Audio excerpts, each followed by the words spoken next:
రోజు క్లాస్లో మనం మెజరింగ్ ఇన్స్ట్రుమెంట్స్ అయితే కొన్ని ఉన్నవి, వాటి గురించి తెలుసుకుందాము. ఇక్కడ డిఫరెంట్ టైప్స్ ఉన్నవి కదా.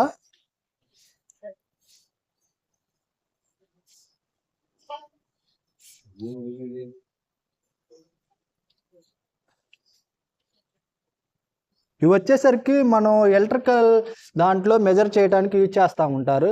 సపోజ్ ఇది వచ్చేసరికి వోల్ట్ మీటర్ అనమాట. వోల్ట్ మీటర్ దేనికి వాడతారు?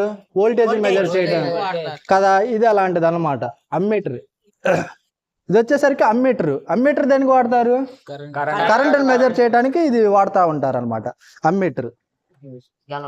ఇదేంటది? గ్యాలనోమీటర్. కరెంట్ని దేనికి వాడతారు? కరెంట్ని మెజర్ చేయడానికి, దాని ఇంటెన్సిటీ, దాని డైరెక్షన్ ఎలాగుందో కొలవటానికి మనం గ్యాలనోమీటర్ వాడుతూ ఉంటాం.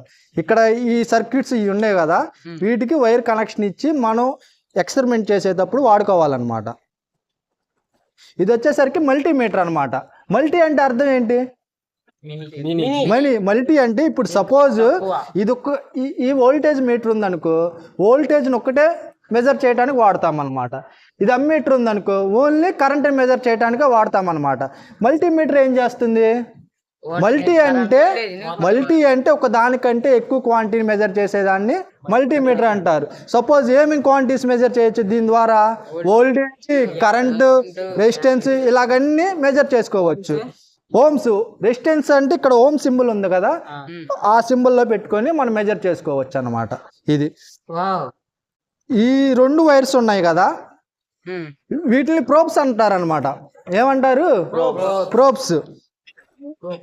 ఇప్పుడు ఈ రెండు కనెక్ట్ చేసుకున్న తర్వాత ఇక్కడ ఆఫ్ లో నుంచి తీసేసి, ఫర్ ఎగ్జాంపుల్ మనం రెసిస్టెన్స్ మెజర్ చేయాలనుకోండి, ఇక్కడ రొటేషన్ ఒకటి ఉండిద్ది కదా, ఆ నాబ్ని హోమ్స్లో పెట్టుకోవాలన్నమాట.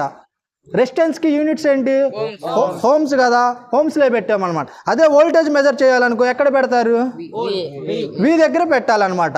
అదే కరెంట్ని మెజర్ చేయాలంటే యాంపియర్స్ దగ్గర పెట్టాలన్నమాట. ఫస్ట్ ఇది ఆఫ్లో ఉండిద్ది అనమాట. మనం ఏ క్వాంటిటీ మెజర్ చేయాలో ఆ మెజర్ చేయడానికి మనం అక్కడ పెట్టుకోవాలి. ఎగ్జాంపుల్కి నేను రెసిస్టర్ యొక్క రెసిస్టెన్స్ ఎంతో కొలవటానికి చూస్తున్నాను అనుకోండి, రెసిస్టెన్స్ని పెట్టాలి.